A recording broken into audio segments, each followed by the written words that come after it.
Salut les amis, salut, bienvenue à cette nouvelle leçon, apprendre le russe. Je m'appelle Gérard. Добрый вечер всем. Меня зовут Gérard. Добро пожаловать на курс Apprendre le russe en 100 jours. Bienvenue au cours Apprendre le russe en 100 jours. Nous sommes arrivés à la neuvième leçon, урок 9. Урок 9. C'est comme ça qu'on dit 9, donc 9, урок 9. Et aujourd'hui, nous allons étudier les 6 cas du russe, de la langue russe, русские падежи. Alors, si vous êtes prêts, chers amis, nous allons commencer tout de suite. Alors, если вы готовы, пойдемте, давай, et nous allons commencer. Donc, j'enlève les textes et je vais mettre cette introduction. Voilà. Très bien. Alors, leçon numéro 9, урок 9.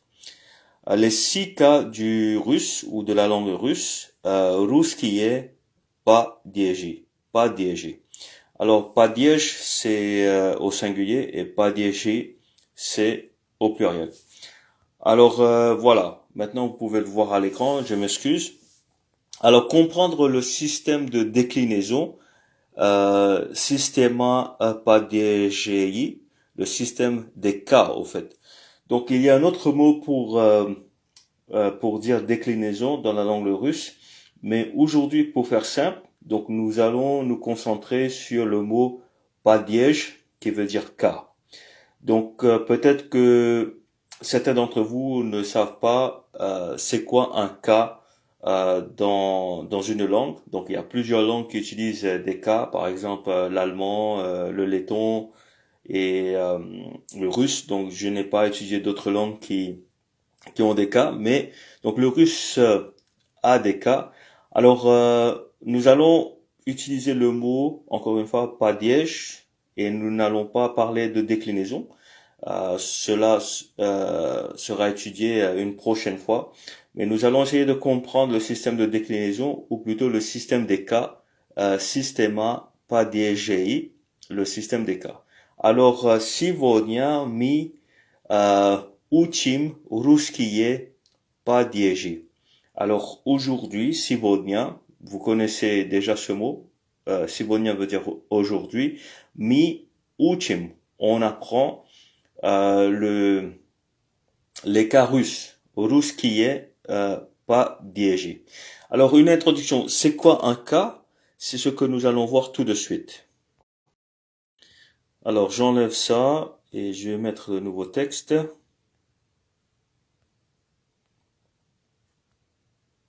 Voilà. Voilà. Très bien. Donc, introduction, qu'est-ce qu'un cas? En français, la fonction des mots dans une phrase est souvent indiquée par leur place. Par exemple, nous avons le sujet, le verbe et le complément. Cela peut être un complément d'objet direct, complément d'objet indirect, ou par des prépositions. Par exemple, de, à, par et pour. D'accord? Donc ça, c'est la façon dont fonctionne la langue française. Donc les mots sont placés souvent comme sujet, donc au début de la phrase, au commencement de la phrase, et ensuite nous avons le verbe et ensuite nous avons l'objet de la phrase. Voilà. Mais en russe, c'est la terminaison des mots. Les mots peuvent être des noms, des adjectifs ou des pronoms. Et donc la terminaison des mots change selon leur fonction dans la phrase. Et c'est ce qu'on appelle la déclinaison. Alors le mot se décline selon sa fonction dans la phrase. Et donc dans la langue russe, il y a 6 cas. Il y a 6 cas en russe. Pensez à un même mot qui met un costume différent selon son rôle. Alors, on habille le mot différemment, donc la terminaison change, se décline, et pour justement remplir ce rôle. Et donc voilà, c'est assez imagé. Donc nous allons maintenant voir ces 6 cas en russe, si vous voulez bien. Nous allons voir tout d'abord le nominatif. Donnez-moi juste une seconde. Nous allons voir le nominatif. Le nominatif, c'est la forme que vous voyez souvent dans le dictionnaire. Et donc je vais mettre, voilà, je vais mettre comme ça, c'est pas grave. Voilà.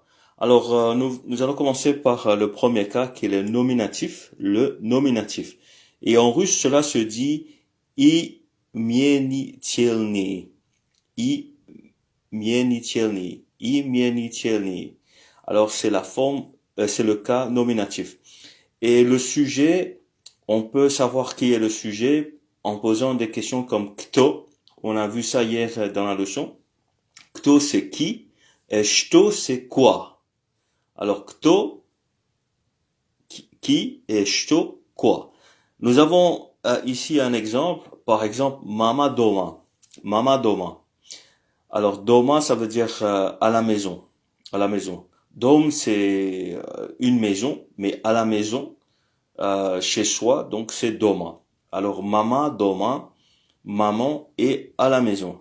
Mama doma, maman est à la maison.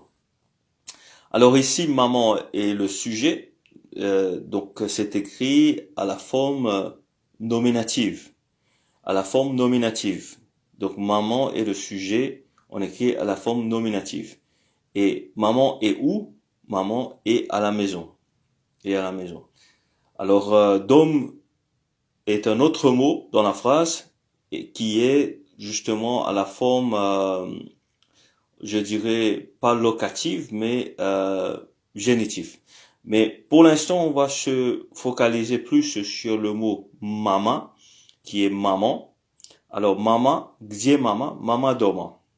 On a vu ça hier aussi, gdzie, où est maman, gdzie mama, mama doma. Et nous voyons que mama est à la forme nominative. Donc voilà, pour savoir de qui on parle ou de quoi on parle, on pose la question dans la phrase. Donc, qui est à la maison? C'est maman. Voilà. Alors, deuxième cas, donc deuxième cas dans la langue russe, c'est le cas accusatif. Accusatif qui se dit en russe vinitelny. Vinitelny. Vinitelny, c'est le deuxième cas dans la langue russe. Et donc, cette fois-ci, on va parler non pas du sujet. Le nominatif, c'est le sujet, comme on a vu. C'est qui fait quoi. Alors, l'accusatif, c'est plutôt l'objet direct. Sur quoi se porte l'action. Et donc, nous avons ici des questions qu'on peut se poser. Alors, qui quoi? Voilà. Aussi qui quoi? Alors, il fait quoi? Il fait qu'est-ce qui voilà, il parle à qui par exemple. Donc c'est deux questions qu'on peut se poser, qui et quoi pour savoir quel est l'objet direct. Alors il mange quoi? Il mange une pomme. Euh, il invite qui? Il invite Tom par exemple. Alors l'objet direct ici, exemple, ya viju mamu. Ya viju mamu. Alors ya c'est je, viju je vois, et je vois qui? Je vois mamu. Je vois maman. Et là nous voyons que maman n'est pas le sujet de la phrase, c'est ya qui est le sujet de la phrase, et l'action se porte sur le mot maman. Alors maman en russe est maman, mais donc lorsque c'est à la forme accusative, alors on dit maman. Ya viju maman. On dit pas ya viju mama. D'accord? Donc c'est comme ça que fonctionne la langue russe. Donc on a vu déjà le nominatif, l'accusatif, le imieni tielni et le vi tielni. Maintenant nous allons voir le troisième cas qui est le génitif et ce qui se dit raditielni. Raditielni. Alors tout de suite, nous allons faire ça. Je vais juste essayer de, de faire un peu de place pour que le texte soit visible complètement. Alors, donnez-moi juste une seconde. Voilà. Voilà. Alors, le troisième cas, c'est le cas génitif, radichelny. Et ce cas n'est pas par rapport au sujet, comme on a vu pour le nominatif, ou par rapport au deuxième cas qui est comment dire, l'accusatif, qui porte sur l'objet. Et non, le génitif, c'est un cas qui parle d'appartenance. Donc, à qui, de quoi, etc. L'origine de ou du de là. Et donc, on pose aussi des questions, par exemple, kago, chego, donc de qui, de quoi. Voilà, chego, kago, c'est en russe, bien sûr, de qui, de quoi. C'est des questions qu'on peut se poser. Et nous avons l'exemple toujours avec le mot maman. Nous avons vu maman, mama doma, maman est à la maison. Nous avons aussi vu ya viju mamu, donc je vois qui, donc c'est le complément d'objet direct. Et cette fois-ci, c'est le livre de maman. Alors le livre appartient à qui? C'est de qui alors? Ce livre est de qui? Ce livre est de maman. C'est le livre de maman, c'est le livre de maman. Alors, on dit kago, kago de qui? Kago, chego, kago de qui? Voilà. Alors, ou de quoi? Chego. C'est facile puisque on dit kto, shto. Voilà. Kto devient kago ici et shto devient chego. Alors, on va voir tout ça un peu plus en détail, mais juste pour l'introduction, on voit déjà le troisième cas, c'est le génitif. Et l'exemple qui est donné ici, c'est eta kniga mami. Eta kniga mami. Ça veut dire maman devient mamie, puisque on veut parler de l'appartenance du livre euh, à qui et de qui et à qui appartient le livre et de qui est le livre. Voilà. Alors, Eta Kniga Mami, c'est le livre de maman. Ça appartient à maman. C'est l'appartenance ou l'origine du livre, ça provient de maman. Voilà. Donc, c'était le troisième cas, le génitif. Nous allons maintenant voir d'autres cas, si vous voulez bien. Voici deux autres cas que je vais tout de suite mettre à l'écran. Donc, je fais ça tout de suite. Essayez. Voilà. Ok, très bien. Donc nous avons vu le nominatif, l'accusatif, le génitif, et cette fois-ci nous allons voir le datif, datielny. Datielny. Datielny, c'est le datif. Alors c'est le quatrième cas dans la langue russe. Alors maintenant, nous allons dire à qui appartient cela, ou à quoi. Donc vous allez peut-être me dire, mais quand on a posé des questions, par exemple,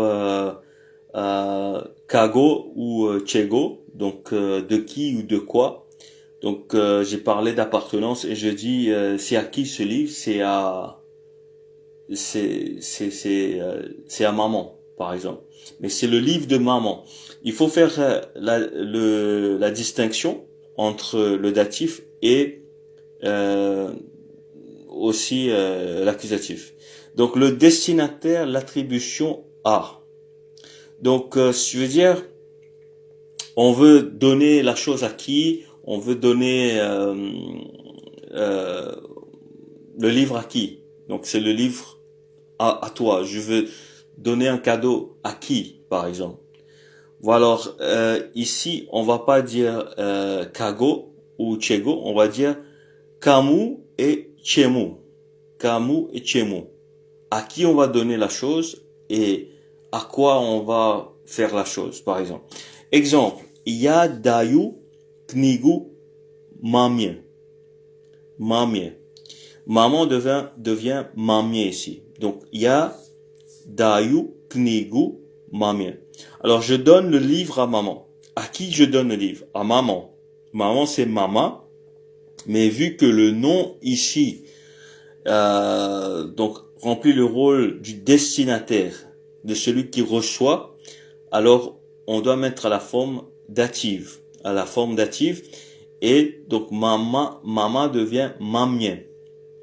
Et vous pouvez aussi voir que kniga qui veut dire livre, s'écrit avec un A à la fin, kniga, devient knigu, puisque knigu est ici sur quoi se porte l'action, alors c'est l'accusatif, n'est-ce pas?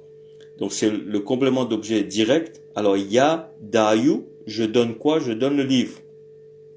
À qui? À maman, mamie. Ya dayu knigu mamie. Je veux dire, on voit déjà que ya c'est le nominatif, c'est je. L'action c'est le verbe dayu, conjugué à la première personne au singulier. Je donne. Ya dayu, shto ya dayu, knigu, et kamu, mamie, kamu. Voilà, je donne le livre à maman. Ça c'était le datif. Et donc nous allons maintenant passer au cinquième cas. Au cinquième cas, c'est instrumental. Le cas instrumental. Alors en russe on dit tvoritelny. Alors tvoritelny. Le moyen, l'outil, la compagnie avec. Donc c'est donc je veux dire la description de ce cas instrumental, le moyen, l'outil. Donc des questions qu'on peut se poser pour savoir de quoi on parle. Donc il y a par qui, avec quoi. Donc c'est pour arriver justement à un fin, par exemple. Si on veut arriver à quelque chose, donc on doit utiliser un outil, on doit passer par quelque chose. Alors on pose la question kiem et chem. Par qui? Kiem, chem. Par qui et avec quoi? Voilà. Exemple, ya pichu uruchkoi. Ya pichu uruchkoi. Alors, ruchka, c'est un stylo et pisat, c'est écrire. Et là, on voit que je dis ya pichu ruchkoi. J'écris avec un stylo, au fait. Alors, j'écris avec un stylo. Ya, c'est le sujet, donc c'est à la forme nominative. Il y a le verbe qui est pichu, voilà, pichu. Et donc après, donc j'arrive à écrire avec quoi? Donc chem. Il y a pichu chem. J'écris avec quoi? D'accord? Et donc, ce qui veut dire, il faut mettre ruchka à la forme instrumentale. Tvorichelny, à la forme tvorichelny. Alors, ruchka devient ruchkoi. Voilà, ruchkoi. Et par exemple, si je dis j'écris avec un stylo à maman, donc on ajouterait plutôt mamie, puisque toujours à qui on écrit à maman, mamie, puisque maman est toujours la destinataire. Voilà. Alors, c'était le cinquième cas instrumental, tvorichelny. Nous allons voir le dernier cas tout de suite. Alors, voici le sixième et dernier cas dans la langue russe. Je vais mettre ça tout de suite. Voilà.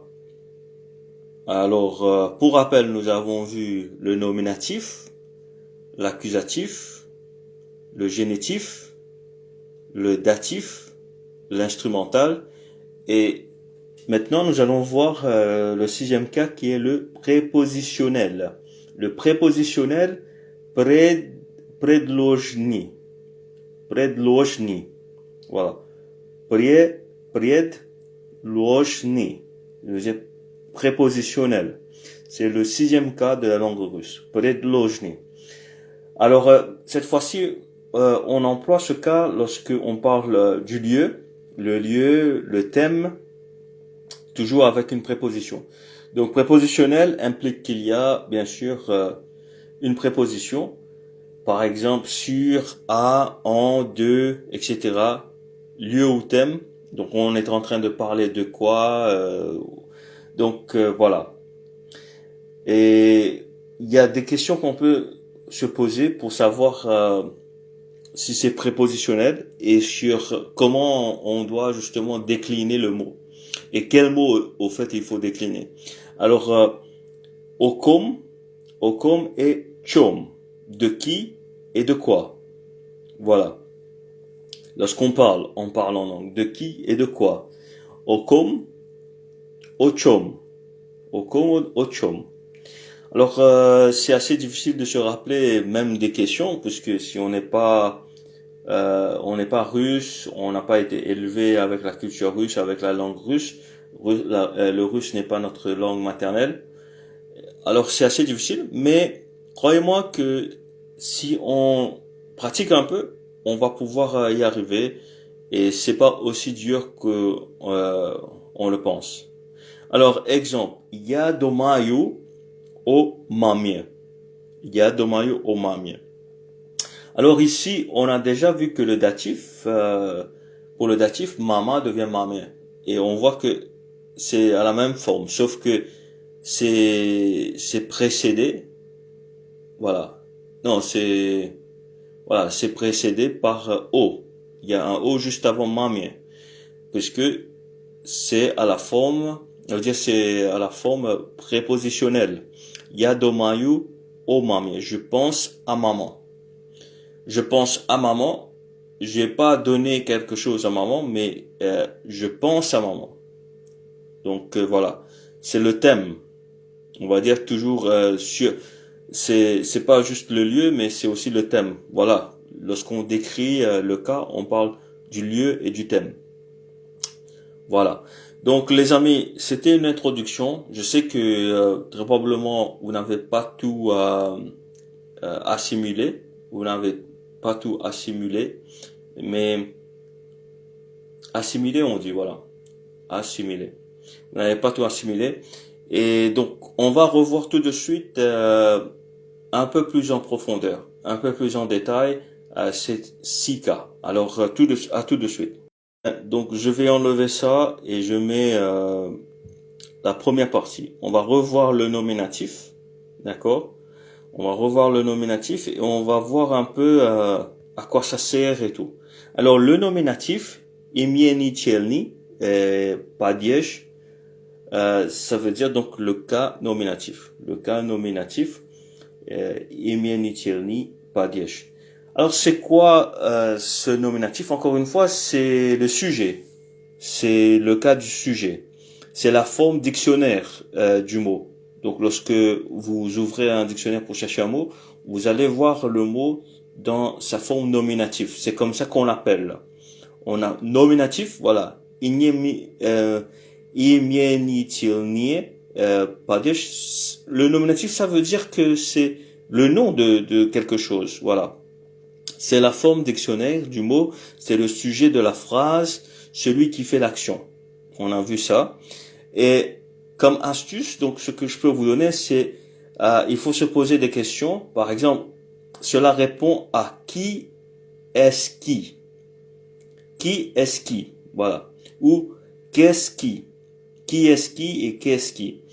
Donc je peux vous simplifier la vie. Posez-vous simplement la question qui fait quoi? Voilà. Qui fait quoi? Voilà. Exemple. Student. Chitayet.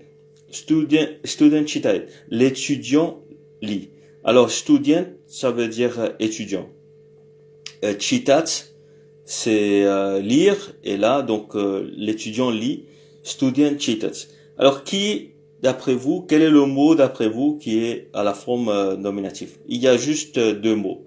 Il y a un verbe et il y a un mot. Le sujet. Le sujet fait l'action. Alors, on aurait pu dire student chitat knigu, le livre. Voilà. Mais pour faire simple, donc student c'est à la forme nominative puisque c'est lui le sujet. L'autre exemple qui est donné ici, c'est knjiga interesna. Interesna. Knjiga, on sait que c'est un livre. Voilà. Интересно. Книга, c'est un mot féminin en russe. En français, on dit le livre, mais en russe, c'est féminin. Kniga, ça termine par la lettre A. Alors, kniga интересна. Donc, интересен devient интересна. Donc, puisque c'est à la forme négative, c'est conjugué en genre et en nombre. Et aussi, il faut voir les cas aussi. Alors, le livre est intéressant. D'après vous, quel mot est à la forme nominative? Bien sûr, c'est le mot qui fait l'action. Le sujet de la phrase, c'est kniga. Kniga интересна. Le livre est intéressant. Voilà. Et le nominatif est votre point de départ, ce qui veut dire tout commence par cela. Lorsque vous allez apprendre un mot, vous allez l'apprendre à la forme nominative, puisque c'est la forme dictionnaire. C'est le nom de la chose. Voilà. C'est la forme que vous apprenez en premier. Voilà. Lorsque vous apprenez à dire un mot, par exemple téléphone, téléviseur, magazine, journal, je sais pas, théâtrade, donc ce qui veut dire calepin, etc. Donc, ou kniga, ou karandash, tout ça, ou ruchka, donc qui veut dire plume. Donc toutes ces choses-là, donc vous les apprenez donc à la forme nominative. Et ensuite, lorsque vous allez construire des phrases, et là vous allez voir quelle sera la fonction de ces mots dans la phrase. Voilà. Encore une fois, nous avons vu le imienitelny падеж, c'est le cas nominatif. Alors, nous allons maintenant passer au deuxième cas que nous avons déjà vu, mais cette fois-ci nous allons essayer d'aller un peu plus en profondeur. Le deuxième cas dans la langue russe, c'est l'accusatif. Vinitelny падеж, l'accusatif, le cas accusatif. Et c'est quoi le rôle? Alors, il indique l'objet direct du verbe, celui qui subit l'action. Comme je vous ai dit, le premier nominatif, c'est le sujet. Et c'est lui qui fait l'action. Alors ici, l'action se porte sur quoi? Il indique l'objet direct du verbe, celui qui subit l'action. Donc, l'astuce qui est donnée, c'est répond à je vois qui, je vois quoi. C'est toujours qui, quoi. Mais c'est pas comme le nominatif. Le nominatif, c'est le sujet. Ici, c'est l'objet. D'accord? Alors, toujours qui et quoi. D'accord? Mais à savoir que l'accusatif, c'est le sujet. Celui qui subit l'action. Exemple. Toujours student. Student, c'est l'étudiant. Читает книгу. Voilà, on voit maintenant. Avant, on avait vu la phrase toute simple. Student читает. Donc, l'étudiant lit. Maintenant, on voit sur quoi. Il lit quoi? Il lit un livre. Kniga, c'est un livre. Alors, ici, c'est la forme accusative. Student читает knigu. Et non pas kniga. Kniga интересна. Donc, le livre est intéressant. Mais, student читает knigu. C'est la forme accusative. Voilà, puisque l'action se porte sur l'objet qui est le livre ici. On lit quoi? On lit le livre. Voilà. L'autre exemple, c'est Я вижу мальчика. Я вижу мальчика. Alors, d'abord, il faut savoir que mальчик, c'est un garçon. On ne dit pas мальчика à la forme nominative. Un garçon, c'est masculin. Alors, ici, je vois quoi? Je vois qui? Parce que c'est pas un objet, c'est une personne. Je vois qui? Я вижу мальчика. C'est pas мальчику, mais мальчика. Puisque il y a quand même des règles. Par exemple, kniga devient knigu. à la forme accusative et malchik devient malchika. Donc, on va voir les déclinaisons. Pour l'instant, on va pas étudier les déclinaisons avec les cas, puisque ce sera beaucoup trop. On se focalise sur les cas. On va essayer de comprendre quels sont les cas. Et ensuite, on va voir quelles sont les règles pour savoir comment décliner les mots. Mais juste comprendre les cas.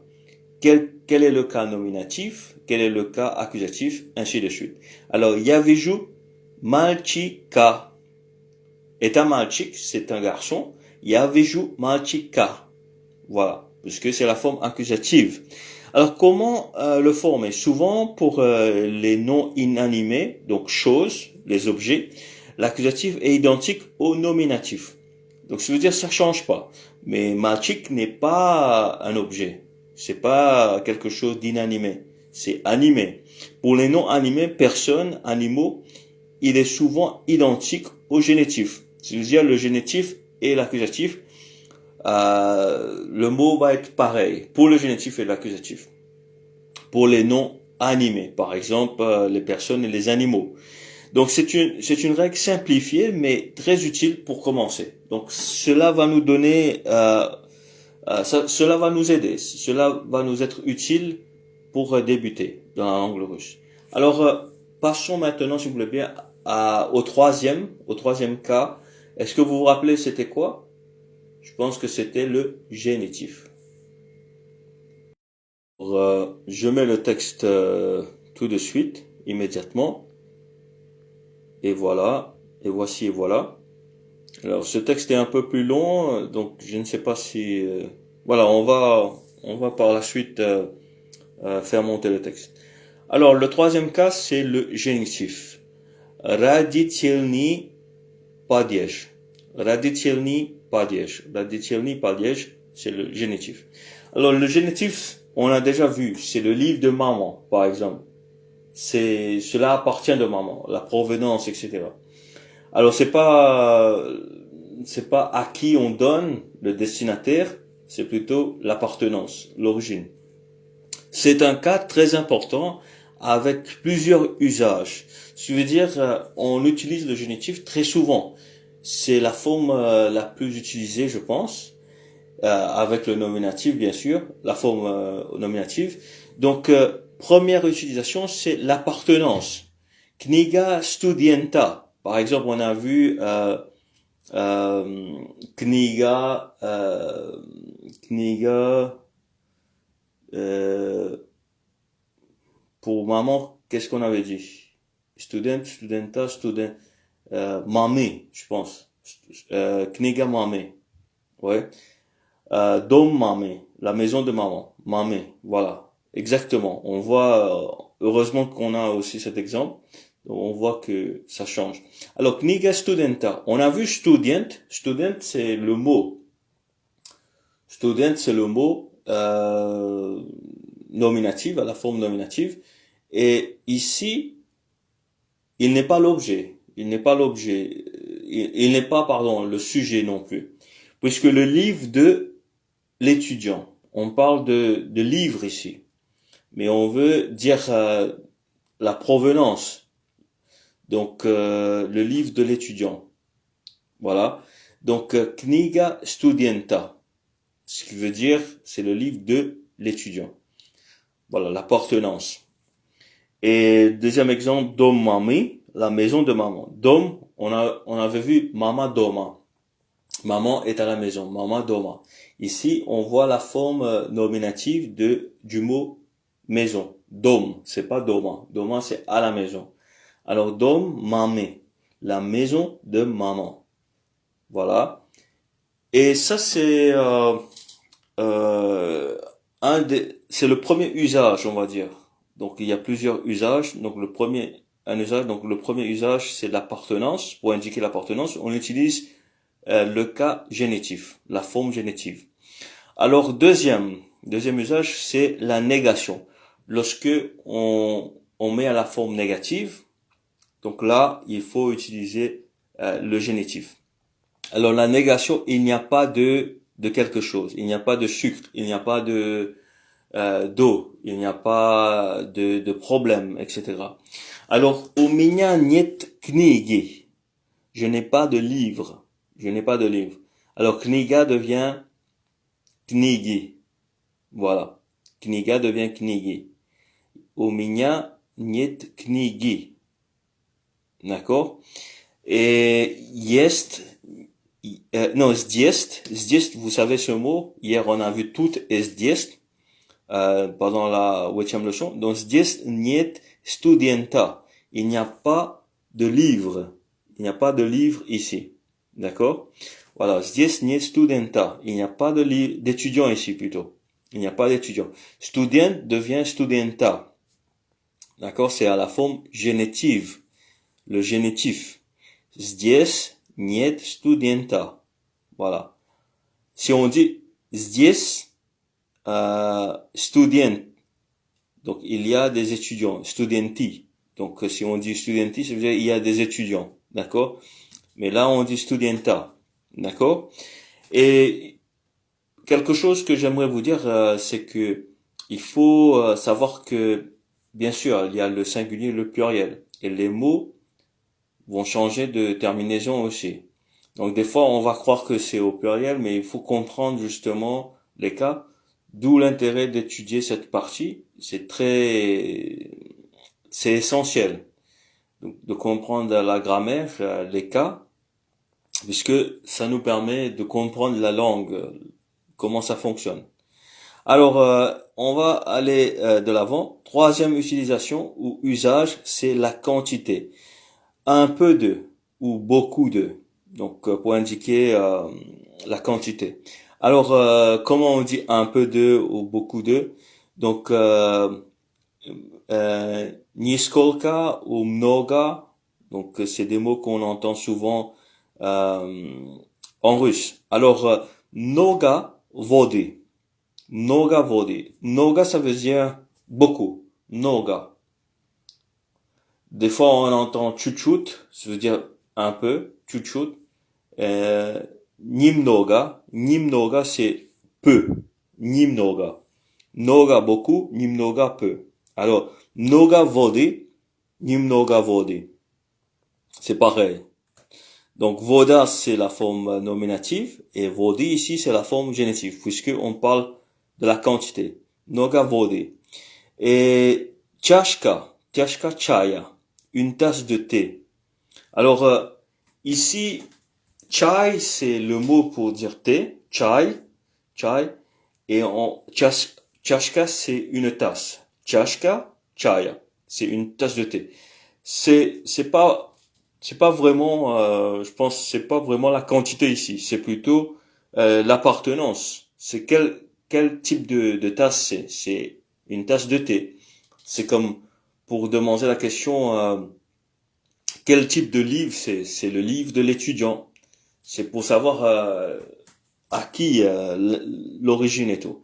Alors ça c'était pour vous parler des trois usages du génitif, et vu que l'heure tourne, on va passer rapidement à la dernière partie, et la dernière partie traite justement des astuces comment pouvoir apprendre rapidement le génitif et pouvoir l'utiliser. Alors l'astuce que on peut donner, c'est le cas de. C'est le cas de répondre à de qui et de quoi. Voilà. Donc c'est ce que je peux vous donner comme conseil. Donc astuce, c'est le cas de ou répondre à de qui, de quoi. De qui est ce livre? C'est le livre de l'étudiant. De qui est l'origine? Voilà, l'origine. Quelle tasse c'est? C'est une tasse de thé. Voilà. Chashka, chaya. C'est pas chai, chaya. Voilà. Alors, on va passer au prochain, si vous voulez bien. Très bien. Donc, j'enlève cela et je mets le quatrième cas. Est-ce que vous vous souvenez, c'est quoi le quatrième cas? C'est bien sûr le datif. Le datif. Alors, le datif, datelni padej, datelni padej. Et le rôle du datif, c'est justement pour indiquer la destination. Il indique le destinataire de l'action, la personne à qui on donne quelque chose, ou pour qui on fait une action. Astuce, c'est le cas de à. Par exemple, répondre à qui, à quoi. Donc, je vois, non, je parle à qui, yeah, je parle à qui, par exemple. Je parle à qui ou j'invite, non, j'envoie la lettre à qui, par exemple. Ou voilà. On va voir des exemples. Ja daju knjigu studentu. Studentu. Student, c'est la forme nominative, mais je donne le livre. Le livre ici, kniga et knigu, puisque c'est à la forme accusative. Ici, remplir la forme accusative, puisque l'action donnée se porte sur le livre. D'accord? Ja daju knjigu studentu. Studentu. À qui je donne le livre? C'est à l'étudiant. Voilà, studentu. Student devient studentu. Voilà. On avait vu le livre de l'étudiant, kniga studenta, ici, ça devient studentu, puisque c'est à la forme dative. L'autre exemple qui est donné, c'est ja pišu pismo mamie. Donc, j'écris une lettre à maman. Ja pišu, j'écris. Pismo, c'est une lettre. Alors, j'écris quoi? Pismo, ça c'est l'accusatif. Mais à qui? Alors, c'est pas à maman, mais à mamie. Ça veut dire, on, on dit que c'est à elle qu'on va écrire. On va écrire à elle. On va lui écrire. Voilà. Alors, mnie holadna. Mnie holadna. Ça veut dire j'ai froid. J'ai froid. Mnie holadna. C'est comme ça qu'on dit j'ai froid en russe. Mnie holadna. À moi, il fait froid, au fait. À moi, il fait froid. Je dis pas j'ai froid, mais on dit à moi, il fait froid. À moi. Pour moi, il fait froid. Peut-être que pour toi, non, tu n'as pas froid, mais pour moi, il fait froid. À moi, mnie holadna. À moi, il fait froid. J'ai froid. Donc c'est comme ça que fonctionne la langue russe. Et aussi ça indique un peu la façon de penser, le fonctionnement psychologique des Russes. Alors note, мне est la forme dative de ya.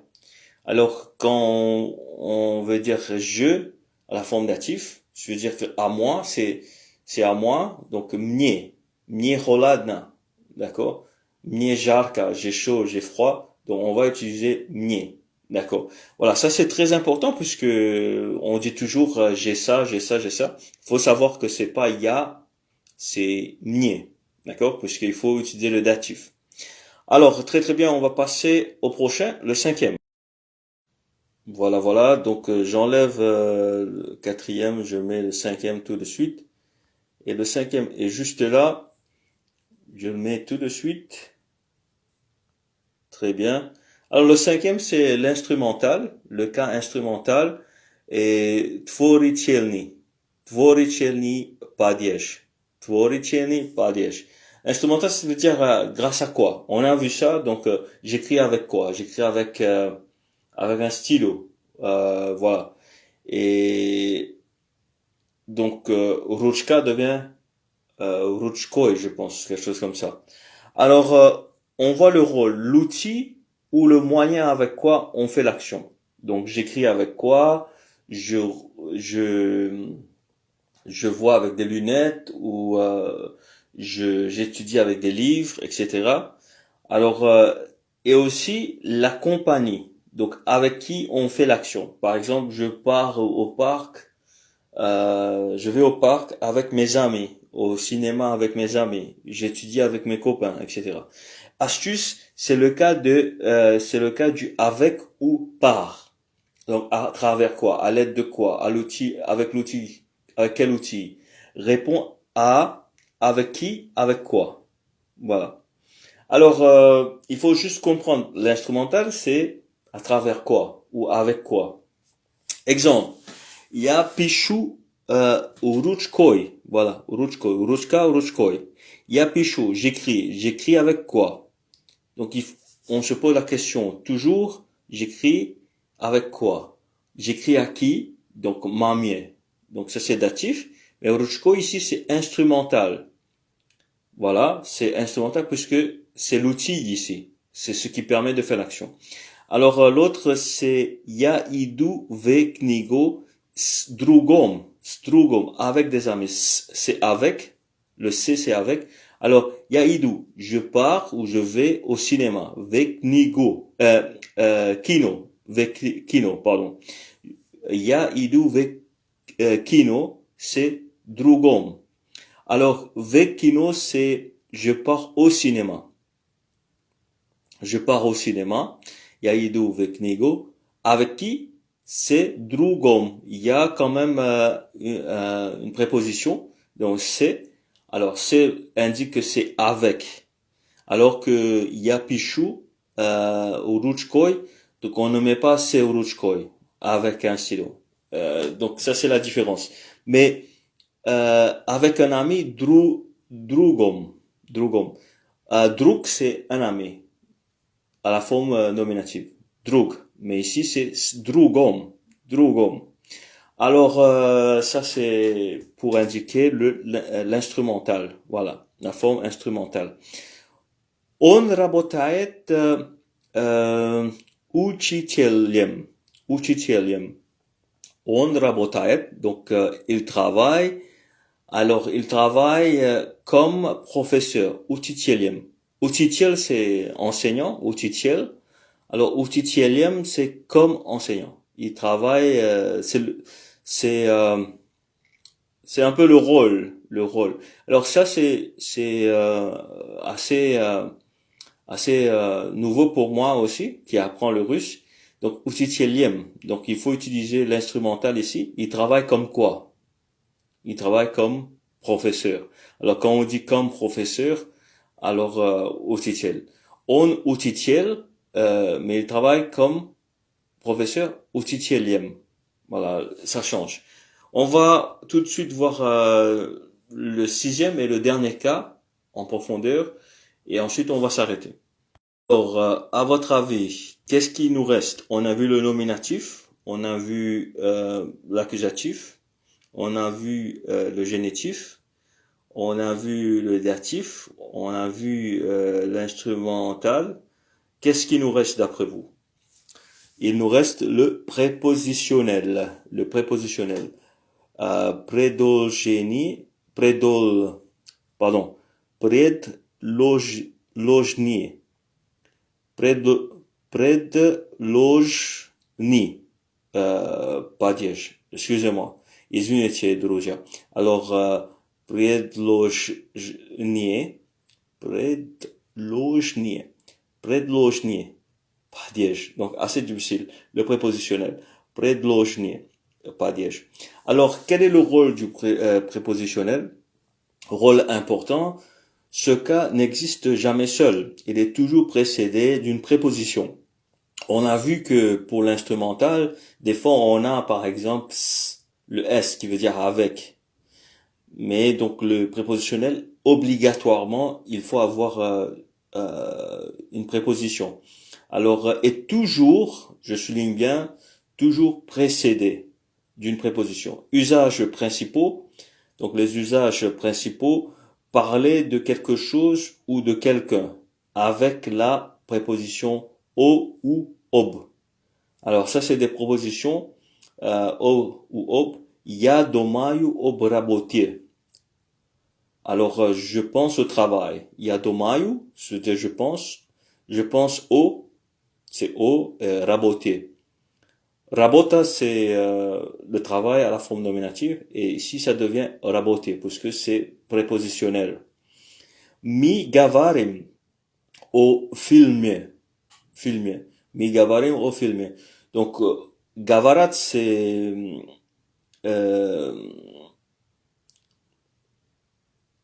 veut dire parler. Donc, nous parlons, mi gavarim. Nous parlons de quoi? Nous parlons du film. Du film. Au filmien. Film devient filmien. Voilà. Parce que c'est prépositionnel. Donc ça, c'est lorsqu'on parle de quelque chose. Et deuxième cas, c'est être dans ou à ou sur un lieu. Avec les prépositions V. Voilà. Oh, on a vu kino, vekino. Ya idu vekino, strugam. Alors, V, c'est je vais au ou na. Je suis au supermarché, je suis dans la cuisine, etc. Alors, Kniga ležit na stoli. Ležit, c'est, au fait, la traduction, c'est le livre sur la table. Mais je peux vous dire que legit, c'est plutôt, ça a été posé sur la table, et posé sur la table. Kniga ležit na stoli. Alors, stol, c'est la table, na stoli. Stol, nominatif, à la forme nominative, et na stoli, c'est la forme prépositionnelle, puisque c'est sur la table. Kniga ležit na stoli. Et student vient bibliothécaire. Bibliothéca, c'est la forme nominative, mais dans la bibliothèque, c'est V bibliothécaire. Voilà, l'étudiant est dans la bibliothèque.